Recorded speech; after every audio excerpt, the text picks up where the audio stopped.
믿는 사람이라면 다 배워야 할 말씀들이 몇 가지 있습니다. 그 중에 우리 주님께서 승천하시기 전에 제자들에게 남기신 명령을 우리는 주님의 지상명령이라고도 하고 혹은 주의 대사명이라고도 이야기합니다.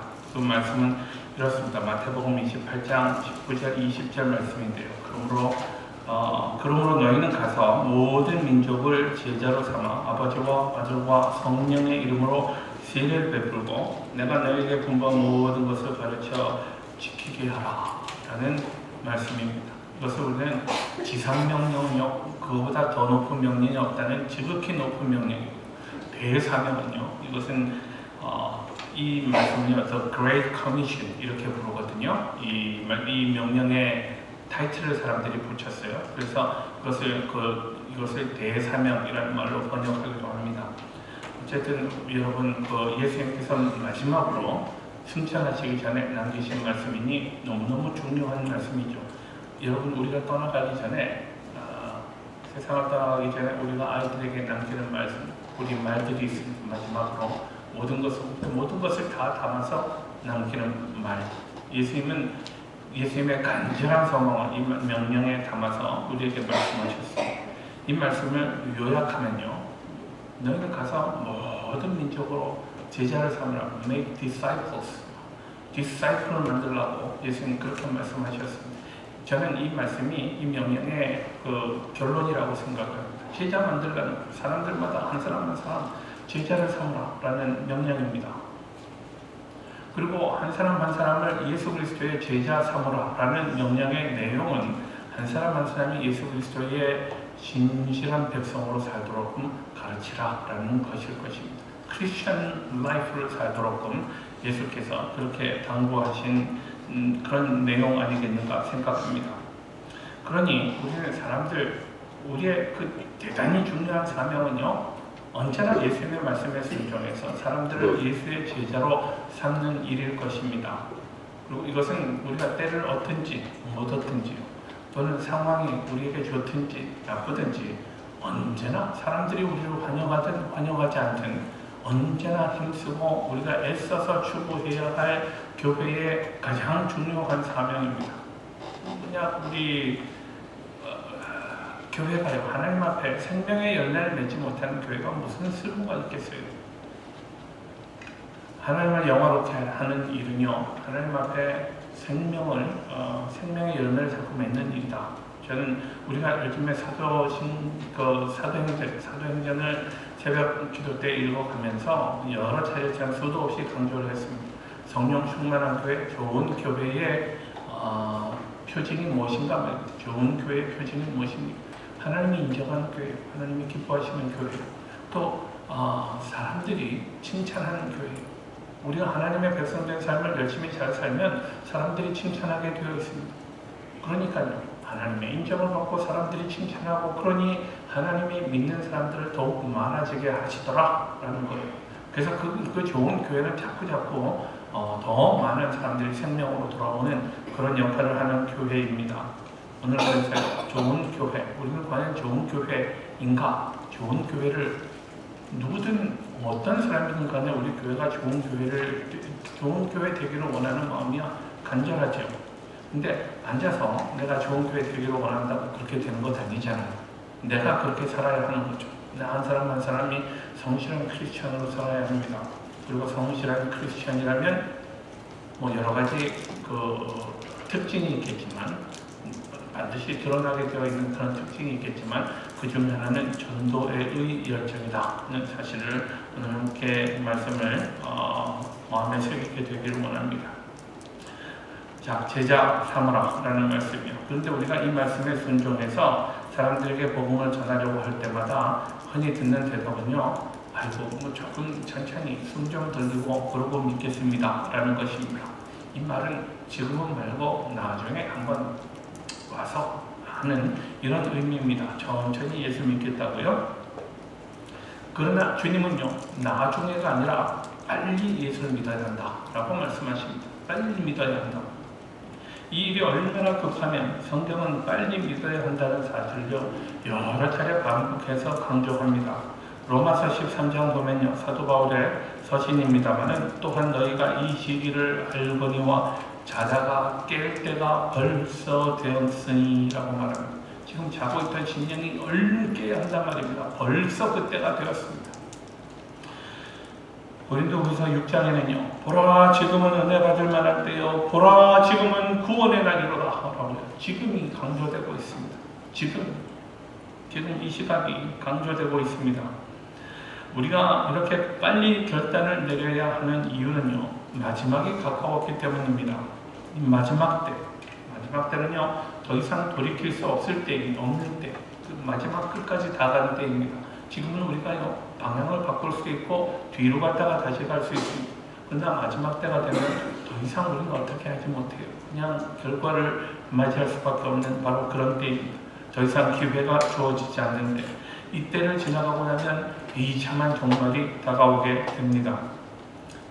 이때가 지금 가까웠다고 주께서는 말씀하십니다. 그러면서 노아의 때에 있었던 홍수 심판 사건과 롯의 때에 있었던 소돔과 고모라의 심판을 그 예로 들어서 말씀하십니다. 창세기 6장에 보면 노아의 홍수 심판의 배경이 지금 설명되고 있습니다. 사람들이 자꾸 많아지고요, 번성하기 시작합니다. 도시들이 여기저기서 생겨나게 됩니다. 그리고 사람들이 번성하면 번성할수록 함께 성하는 것이 있습니다. 그건 죄악, 악한 생각입니다. 도덕이 문란해지고요, 타락한 삶이 계속됩니다. 점점 사람들이 더 타락해가면서 그 죄의 의식이 둔화됩니다. 무감각해진단 말입니다. 처음에 이게 또 되나 싶던 그런 죄악들이요, 점점 날마다 일상화되고요. 그래서 죄의 의식이 아주 둔감해지고 맙니다. 문란한 성도덕에 문제가 생깁니다. 성경은 당시 죄악이 세상에 관영하였고 사람들이 마음에 품는 생각이 온통 악하였다라고 그렇게 정리를 합니다. 그리고 하나님께서 이런 인간의 모습을 보시고 사람 지으신 것을 탄식하셨습니다. 그리고는 마침내 하나님을 심판하기로 작정하십니다. 그러나 하나님은 당장 심판하지 않으시고 사람에게 유예 기간을 주십니다. 120년간의 유예 기간을 주셨고요. 그리고 이 기간 동안 노아를 통해서 사람들을 돌아올 수 있도록 저는 원하셨다 생각합니다. 그러나 노아의 전도는 철저하게 실패하고 말았습니다. 노아는 자기 식구 외에는 단 한 명의 영혼도 구하지 못했습니다. 그 결과 당시에 하나님을 거역하고 자기 마음대로 살았던 사람들은 한 명도 남김없이 다 물로 심판을 당하고 말았습니다. 이후에 소돔과 고모라의 심판도 주님께서 말씀하셨는데, 소돔과 고모라의 죄악상이 얼마나 심각했는지는 창세기 19장에 잘 나타나 있습니다. 성도덕이 땅에 떨어지고요, 동성애도 자연스럽게 행해지고 있었습니다. 이런 곳에 무슨 정의가 있겠습니까? 약한 사람들이 억울한 일을 당하고 세상에 도무지 올바른 것을 찾을 수 없는 그런 상황이었을 것입니다. 그리고 드디어 하나님은 이 성을 심판하기로 작정하십니다. 그러나 그 성에 있는 사람들이 자기들의 잘못을 깨닫고 회개할 수 있도록 하나님은 선한 영향력을 끼칠 사람을 하나 그곳에 두셨습니다. 롯이라는 사람이 있었습니다. 그는 소돔과 고모라 지역에 아마도 마지막 기회가 아니었겠는가 싶습니다. 그러나 안타깝게도 롯은 자기 식구들 외에는 아무에게도 신앙적인 영향을 끼칠 수 없었습니다. 결국 소돔과 고모라도 하나님 앞에 심판을 당하고 맙니다. 예수님은 이 두 사건의 예를 들어서 말씀하시면서 사람들은 노아 시대나 또는 소돔 고모라 시대에 보였던 것과 똑같은 반응을 시대마다 보일 것이다 라고 말씀하십니다. 어느 시대를 막론하고 사람들은 구원에 대해서 심각하게 받아들이지 않을 것입니다. 아무리 큰 소리로 하나님의 심판이 있을 거라고 외쳐도 사람들은 귀 기울이지 않습니다. 빨리 돌이켜야 한다고 외치고 경고해도 사람들은 태어날 것이다 라고 주님은 경고하셨습니다. 그래서 오늘 본문의 27절부터 29절까지 말씀을 요약하면 이렇습니다. 이미 하나님이 작정하신 날이 되었습니다. 노아의 때, 또 롯의 때 동일하게 사람들은 하나님이 작정하신 심판이 이미 시작되고 있음에도 태연하게 지내고 있습니다. 무슨 일이 벌어지는지 알지 못합니다. 전혀 깨닫지 못하고요, 또 개의치도 않습니다.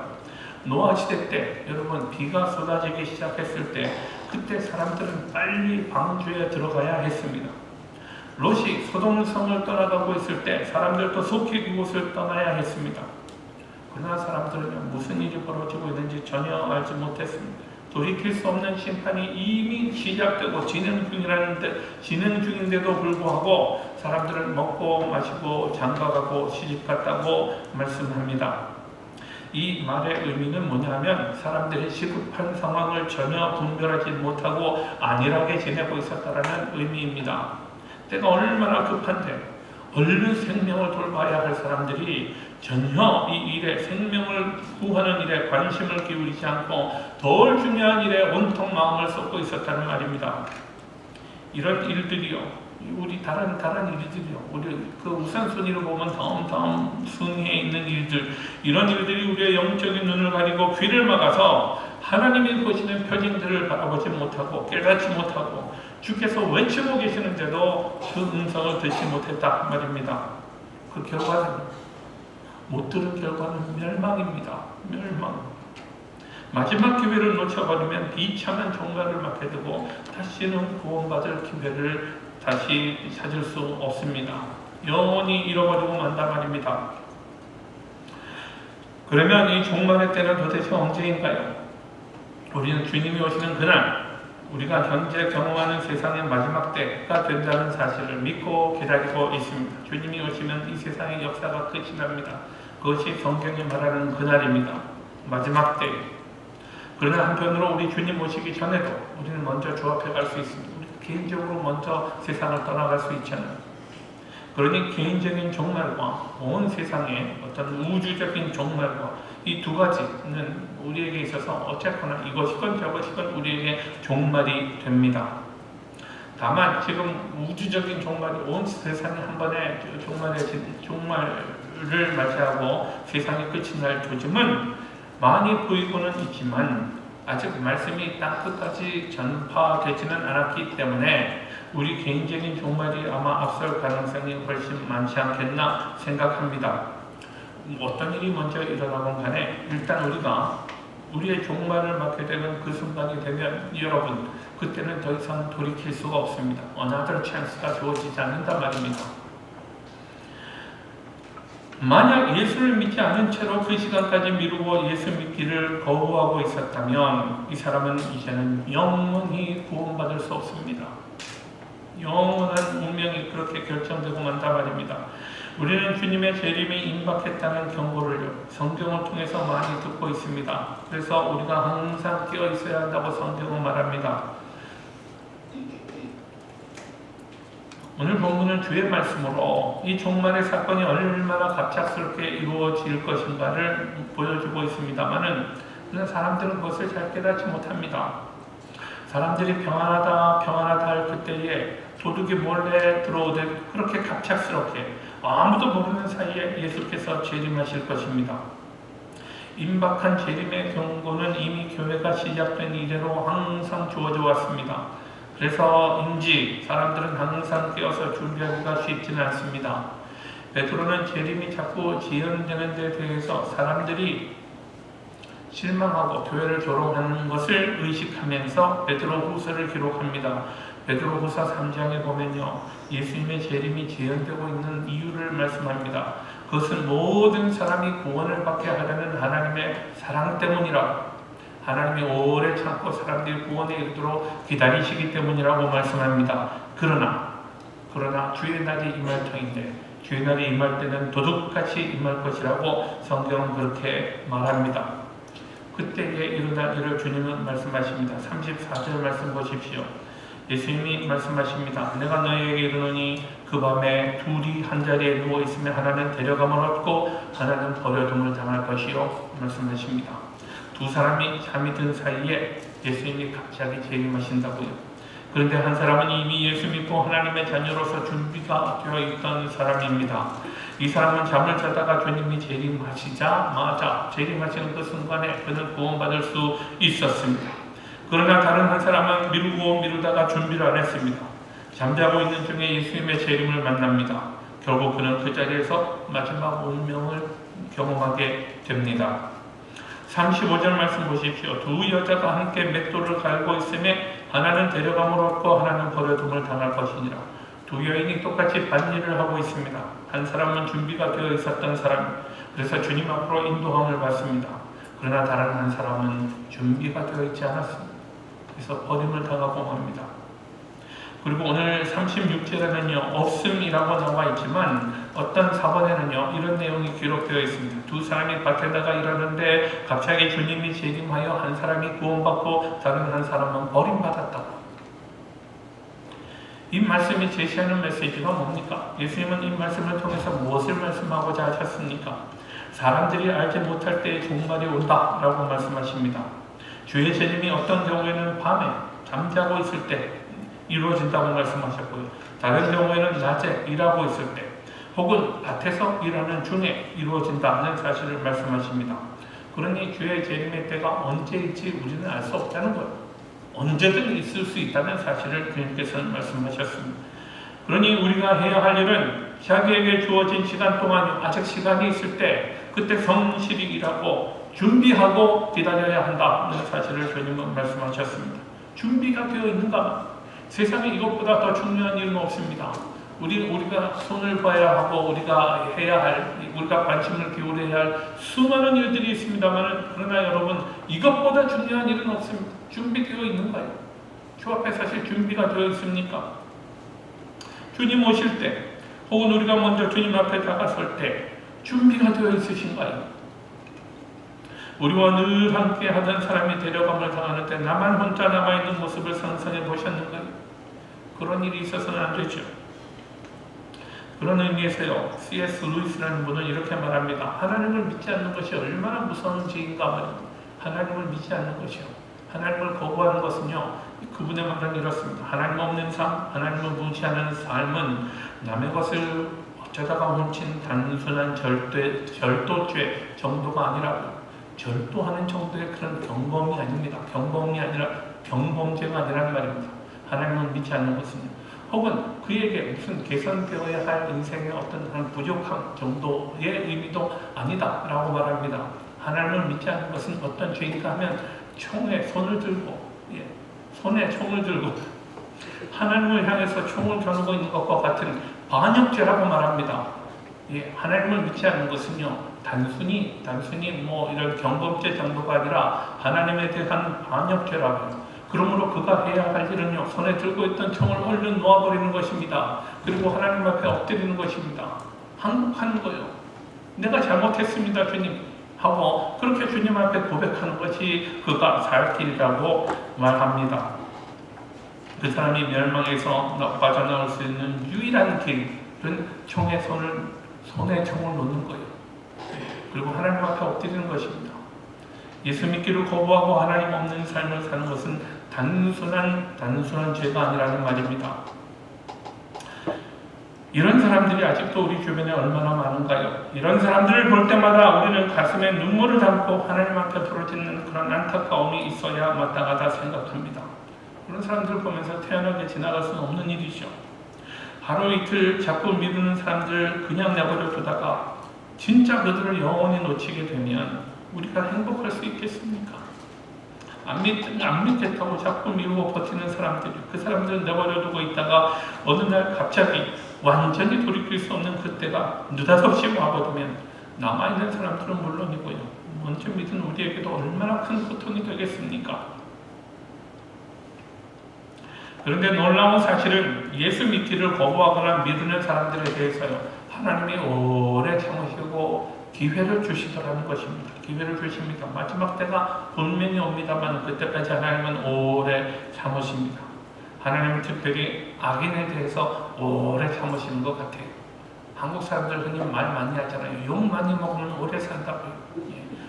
욕 많이 먹는 사람 나쁜 사람이고, 근데 그 사람 오래 사는 이유는 하나님이 기회를 주시려고 자꾸 기회를 기다려서 그런 것 아닌가, 그런 생각을 해요.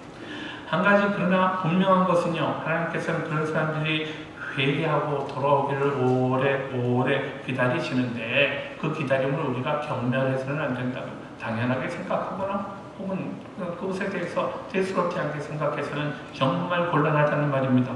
로마서 2장의 말씀 보십시오. 혹 내가 하나님의 인자하심이 너를 인도하여 회개하게 하심을 알지 못하여 그의 인자하심과 용납하심과 기이 참으심이 풍성함을 멸시하느냐라고요.